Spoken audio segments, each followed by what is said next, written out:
Hey everybody, welcome to today's Speaker Spotlight. I am super excited. This is our Friday. In case you're watching this on replay, today's Friday. We're just really excited about it. We're getting close to our event happening next month. And if you've ever felt like your business depends on you for everything, and you cannot step away without things slipping through the cracks, then this conversation is going to hit home. I am super excited to have this chat with Graham. Graham, how are you doing today? I'm doing phenomenal. It's a great Friday. It's 85 degrees in Denver here, looking at the mountains and blue skies. Happy day. I'm excited too. For the first time, I left my house without a sweater, and I'm like, yes, this is what I need. Spring has sprung. Exactly. Well, and guys, today we're going to chat about what Graham's session is going to be at Scale with Stability. If this is the first time that you're hearing about our event, Scale with Stability, we believe that you shouldn't have to sacrifice your faith, your family, your health, or your peace just to grow a business. We're here to help you build something that is actually going to support your life instead of taking or sucking your life away. And the truth is, a lot of business owners, they're not realizing, but they haven't actually built a business, which is a really hard truth to think about. Most business owners are finding themselves like building a job instead, and one that they can actually not quit. Yep. So this is why this specific session I think is going to be really important. And if you're in that moment in your life, I would love for you to just take a little bit of time just to hear this session and learn more about it, because I think it would be so impactful. Most business owners, they've got vision, they've got momentum, but without the right systems, everything still is going to be running through them. And that's why I'm so excited for this session. Graham, let me actually do a little introduction, but I would love for you to share how you got to where you're at today. You specialize in helping visionary-led businesses install their operational systems and leadership structure, one that actually keeps things running without the chaos, distraction, and constant firefighting. Your session at the event, it's called An Integrator's Guide for Visionaries, Business Systems Built to Survive a Distracted World. That sounds like so powerful. I cannot even imagine the ROI that can come from that. But Graham, how do you get started in this? Like, talk to us a little bit about your background and why you chose this topic. I chose this topic. Well, first of all, hi, I'm Graham, co-founder of HL Pro Tools, have built and sold an agency, have built and sold a software, and currently running a multi-seven-figure professional services, like tech-enabled professional services company. And I truly, truly love to talk to both visionaries and integrators that feel like they are stuck. They've been stuck for 6 months. They've been stuck for a year. They've been stuck for 6 years. They've been stuck for 10 years in kind of the same trajectory of their business, because I really find that if you are in that place, if you're stuck, if you're saying, hey, I wish that it didn't feel like a job every day. I wish that I had actually hit my goals. Some of the things I'm going to be talking about at Scale with Stability are going to help you remove those bottlenecks and actually get where you want to go. But I think one of the biggest reasons that so many successful business owners stay stuck in the cycle longer than they should, and why I'm passionate about this, is because if you don't know where you're going, right? Imagine you've got your iPhone up, I say iPhone, plenty of Android users out there, I'm sure. I think there's like 5 or 6. And I go to Google Maps and I go to say like, well, hey, I need to go to my PT appointment today, and I don't really know where it is. If I just say like, Google, take me to PT, like it could take me to 100 different places here in Denver. And that might not be the one where I actually have an appointment booked, right? I have to put in an actual address. And then what it does is it takes that address and it works backwards to where I'm at to say, here's your directions. And we have to do the same thing in business. We have to understand where we want to go to be able to even start to reverse engineer what it looks like to get there. And so that's kind of the number one thing, that it's like, if we don't have that goal, there's no way. It doesn't matter if we know our strengths and weaknesses. Doesn't matter if we know the strengths and weaknesses of our business. Doesn't matter what our team looks like.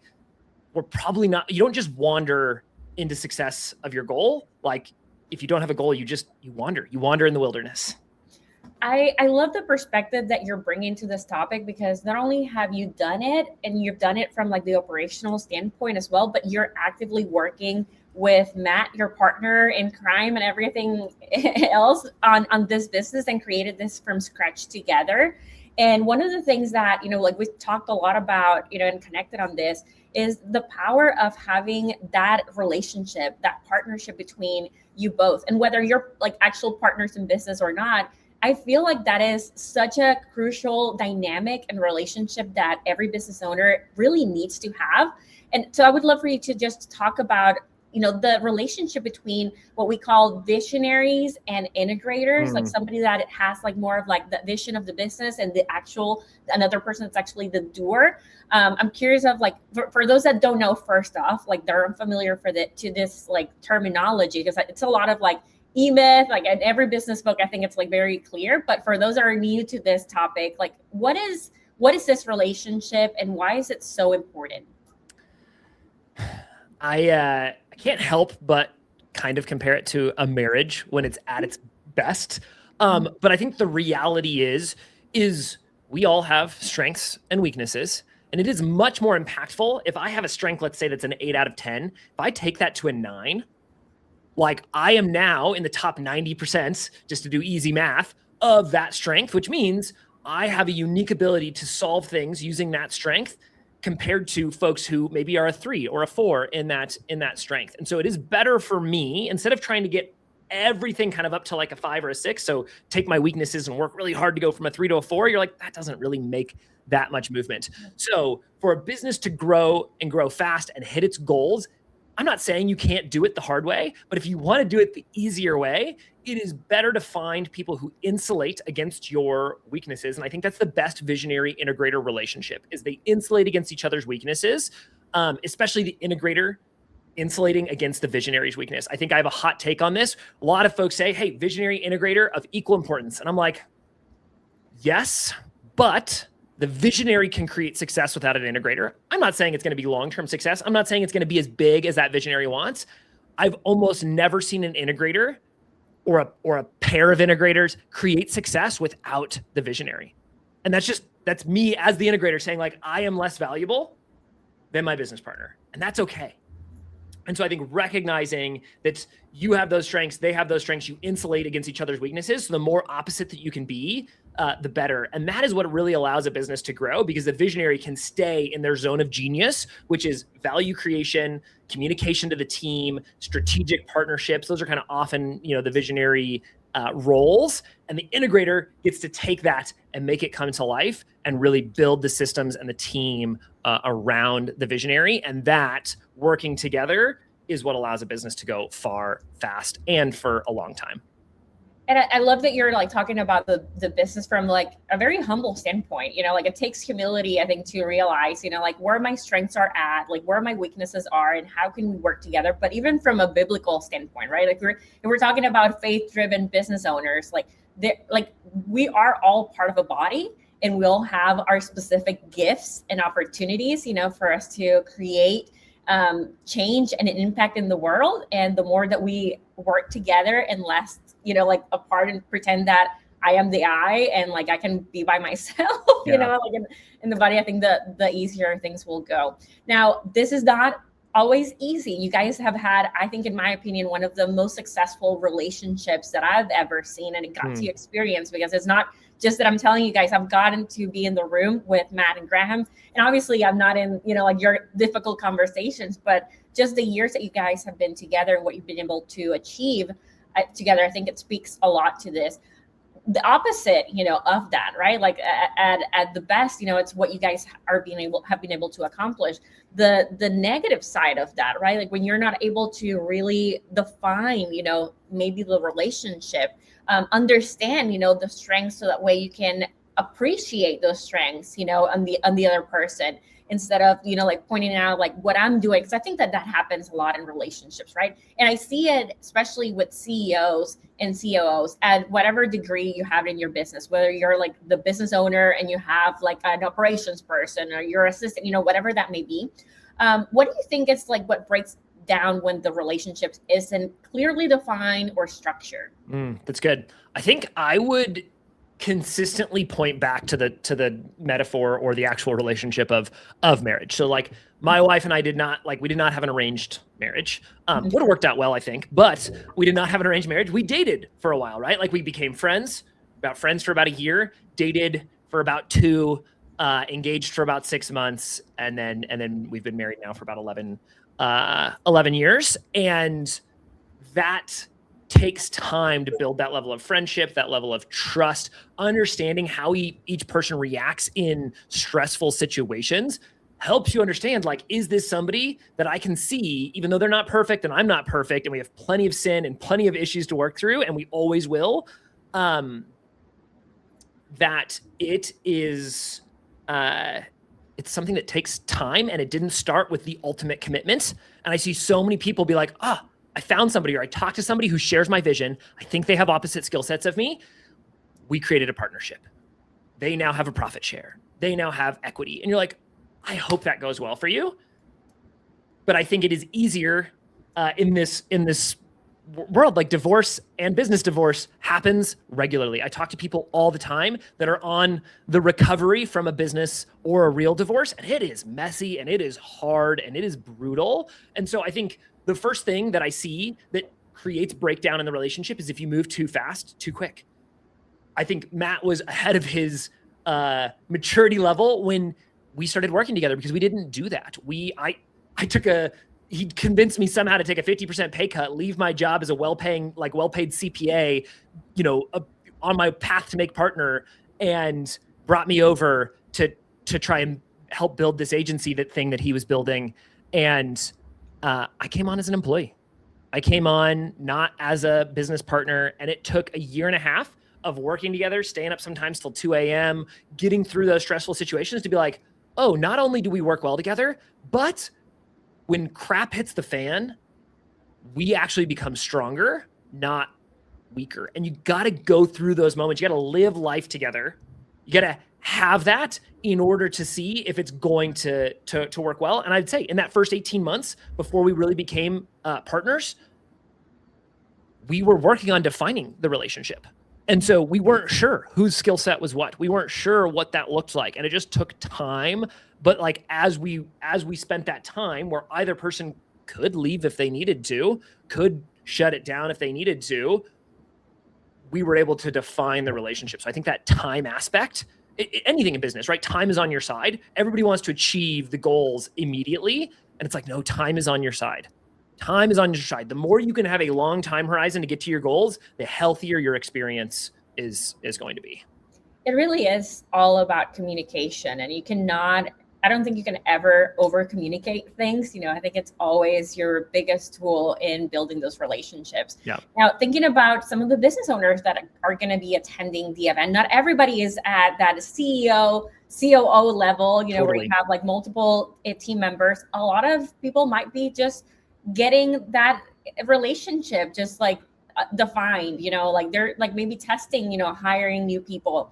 How do you think a business owner can tell if they need an integrator or, if they're trying to play both roles? Because a lot of people are like, I don't need anybody. I don't need a team, especially now, I think in the world of AI, some people are like, I don't actually need a team. I can just do this by myself. What are your thoughts on that? When do you think like they need an integrator, and, like when can they tell if they're actually like playing both roles, which is at the end of the day not going to help them scale, right, and grow their business? Yeah, having somebody asked me recently, they were like, if, let's say you and Matt decided to go separate ways, or for some reason you were no longer doing business together, what is the next business you would choose to run? What niche would you go into? What would you do? And I said, I'm an integrator, and I really truly feel like I know my strengths. I know what I'm good at. The first thing I would do is not go figure out what business I want to go into. The first thing I would do is work on finding another visionary that I align with. And so I don't think it's ever too early to have that partnership. However, as an integrator, what I'm looking for is proven revenue. So I'm saying, has this visionary actually sold anything? Because here in this day and age, you can actually sell things before you've built them. Now you need to be able to come through, and we can talk about the nuances of that. But like, so many people think they have to have perfection before they go out and sell it. And I would actually say in this day and age, especially if you're bootstrapped, It's kind of the opposite. Whereas like show that somebody values the problem that you're going to go solve by having them put money in your bank account and then use that money to go solve their problem. And so that's what I'd be saying to anybody. If you're on the integrator side and you know you're an integrator and you're like, sales make me uncomfortable, that like maybe I have vision casting abilities, but like I don't really want to go out there and market my business and sell, but I'm really good at what I do. Go align yourself with someone. And again, it doesn't mean equity, it doesn't mean profit share. It just means like start working together and see what happens. Have a long time horizon if you want to build something big. If you're a visionary and you're like, oh my gosh, I've sold whatever, $10,000, $20,000, $30,000 worth of services, but I'm struggling to fulfill, like you probably need an integrator. And there's plenty of them out there. In fact, I find it harder to find visionaries than I do integrators, but maybe that's because I know what I'm looking for from an integrator standpoint. Well, visionaries that can sell, because I think there's a lot of visionaries, for sure. I've run into that as well. No, revenue, until you have revenue, and like you can go make more that same week. Like you don't, the reality is it's like, it's hard to say that you've really got something that could grow and be exciting. Because as an integrator, I say this, I will put everything aside from a systems standpoint and help the visionary go focus on revenue if we don't have a proven way to go get revenue. You got to have revenue before you get the pleasure of and the privilege of working on systems. I love that. Now, thinking back of your session, right? Your title is An Integrator's Guide for Visionaries, Business Systems Built to Survive a Distracted World. Yeah. I feel like that's gonna, all the components of that title. I am super curious of how you're gonna like navigate all of them. And anybody that's wanting, if you're like selecting your breakout session, like this could be life-changing to you as a business owner. When you are talking about building these systems, right? I think you mentioned it, like, are the systems holding when you step back? I think that's the biggest challenge, right? That you can give to your business. Like, can you step away? Can you attend a conference? You know, it's one of the biggest opportunities. Can you dedicate yourself? I was thinking today, if you're never taking time to be quiet, to just think about the future, nobody else is going to do that for you. You're always going to be stuck in this. What does that really mean in practice, building the systems that hold when you step back? So I think it kind of comes down to like two or three things. One is, do you actually understand the throughput of your business from sale to happy customer? And so if you understand that and you have built systems that where you're like, I am not needed for any piece or part of that, or I could give ownership. The way to test that, to stress test that, I love this trick, is the idea of false constraints. And so the idea of false constraints is if you feel like you've got the systems where you're like, I don't know if they'll hold when I leave, so I never leave. You're like, okay, here's the easiest way to test it. And you got to have some discipline here. Tell your team, hey, next month, I'm taking a week vacation. And they're gonna be like, cool, that's great. And you're like, cool, let's make sure that I've kind of handed everything off. We're in process. You know, we really know that like sales are gonna be taken care of, fulfillment's gonna be taken care of, customer support's gonna be taken care of. Let's just like go meet with, you know, go make sure that every single one of those line items is taken care of, and then take a fake vacation. So what I mean by that, it's a fun little twist. Just do a staycation. One, you probably need it. Sleep in, get some rest, focus on you. But if you're terrified of things going wrong, take a fake vacation. You're not allowed to communicate with your team during that time, but like see what's breaking down, see what's not working well. And then you'd be like, I know what bottlenecks I need to fix when I get back. And then you could do that as many times as you want before you actually go take a real vacation. But now when you take that real vacation, you're like, oh man, I have stress tested the system. And in case there was an emergency 911, something terrible was happening, you could technically step back in. But we're going to like actually get into in the session, we're going to actually get into like, what does it look like to build those systems? So I'm talking about like the bigger picture and how you can stress test them. We're going to look at like what it actually looks like and how you can identify your weaknesses. And let's say you're like, well, I don't have somebody over customer support. I'm over customer support. How do I build systems that don't need me We're going to talk about all of that. But yeah, at some point you step off the ledge, and that's my little secret hack for stepping off the ledge without actually stepping off the ledge. You know, a lot of the times I think as business owners, like we are cautious about where we're spending our time, right? Like is a conference like worth, attending when I could be doing all these things? I think like even this type of golden nuggets, just this one strategy, this one thing that you just shared, like this could be the thing that allows you to not have to take another, how you take a vacation and then you need a vacation from the vacation. That's right, yeah. But then you're coming back and you find all of this like problems in your business and you're like, man, like I just cannot. And that I think it's what ends up, affecting business owners, saying like you cannot really take vacations. The fact that you're able to change your perspective, I think sometimes it's not necessarily all the sessions that you find at an event. It's just one thing that somebody says that makes you think differently. And, it's crazy.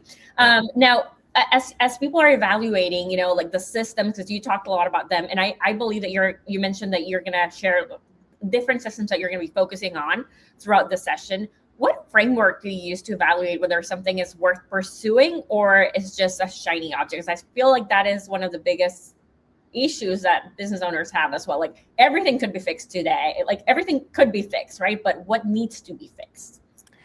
Yeah, that is that's like an integrator's nightmare, right? Because often an integrator is somebody who can find themselves to be a perfectionist, or they can find themselves to be somebody who's like, well, I've got to have every system working perfectly to know that I'm like successful and doing my job. And I struggled with that for a really, really long time. And it's I think the reason I wanted to speak to this specifically, and folks had asked me to speak to this specific thing, was that I've been in those crippling moments of like 2 a.m. like, what have I worked myself into? This is a cage that I can't get out of. And there's so many things that are not working, and I've got happy people and I've got frustrated people and I've got happy team members and frustrated team members. Like, how do I do all this? And I think two things that are always important to remember is I will not use the language that Hormozi uses, but I really resonate with this. It's just some stuff stays messed up. Like you can't have everything be perfect, and that's life and business. And so if you find your self-worth in everything being perfect, whether it's life or business, like you're going to be crushed. You're going to be crushed. I mean, you're going to be crushed regardless of what you put your self-worth in, unless it is what God thinks of you. But so one, you have to get comfortable with the fact that like some stuff's going to stay messed up. And two, you have to get really, really, really good at understanding what is the actual bottleneck. I want integrators spending 95% of their time figuring out what the real problem is, because the solution becomes so obvious. And so many of us hate to live in that pain of like, something's not going well and I have frustrated people, that we don't take the time to actually determine what the real problem is. We just start throwing solutions. We start throwing people. We start throwing money at the problem. And it might, in its best case scenario, it's a Band-Aid. But like in its worst case scenario, it doesn't actually solve the problem. Now you've just wasted people's time. You've wasted resources, and you still have frustrated people. And so it's that ability to live in the tension, to really understand the problem. And then you're 9 times out of 10, your fix becomes really obvious. I cannot wait for this session. I think it's going to be so impactful. Again, guys, like this is coming obviously from more of an integrator. I love this topic. I think it's so needed. And I cannot wait to see the impact that you make in that room. Graham, before we go, because I know you're a busy guy. I know that there's a lot of people that are watching this that are picking their breakout sessions, and like this, it's like, wow, like makes sense. And there's some other people that are watching this that are still hesitant. Should I go to the event? Maybe any events in general, but specifically we're talking about skill stability. Should I go to the event? Do I have the time? Is this the right investment for me? What would you say to people that are like still trying to figure that out? Yeah. So if you're on the fence, I would say jump both feet all in. These are the types of things where, one, guess what? If you don't have a visionary and an integrator, well, there is no better place to meet a visionary or an integrator than here. So many folks that I've talked to are like, well, how did you create that partnership? Well, like I met him at an event. I met them, outside of my day to day. And that is very, very common. So if you find yourself without an integrator or a visionary, and you're ready to like, you think you're like, oh, I probably need to find somebody that's going to help me grow. This is a great place to do it. And the odds that you are uniquely aligned in long-term view, like aligned in faith, which I find to be one of the most important things about a successful business partnership, similar to, again, a marriage, you'll have a higher likelihood of finding that here. And then I would say, as we talked about kind of the fake vacation, this is a very similar step to that, where you're taking a real vacation or a real time out, I should say. This is not going to be a vacation. You're going to walk away being like, wow, I have 17 ideas that I need to go implement, and I can't wait to grow my business from X to Y by when. You're going to get that all from this event, and it's going to appropriately test your systems. It's going to appropriately test your team. Matt and I say regularly, we win or we learn. And so you could step away for this event and be like, wow, my system's held, I win. Or you could step away from this event and be like, oh man, 70% of my systems held, 30% didn't. And you're like, cool, you won and you learn. So the next time you step away, you've fixed that, as much of that 30% that you've deemed important as possible. So there's literally no, this is only going to benefit you, and you're going to walk away from this actually with a plan to you're going to understand now, oh, this is how I'm going to attack my goals. Because of every single one of the speakers that you see, they're going to be bringing. So regardless, it doesn't matter whether you come to my breakout session or somebody else's breakout session, you're going to get exactly like the knowledge that you need to drive success. I love it. So you heard it, guys. If you're still hesitant on the fence, this is the time to make the decision. We're almost a month away from the event, and I cannot believe that. So April 22nd to the 24th, we'll see you there. Thank you so much, Graham, for the time. We appreciate Always you. a pleasure. And cannot wait to see everybody there. See you guys.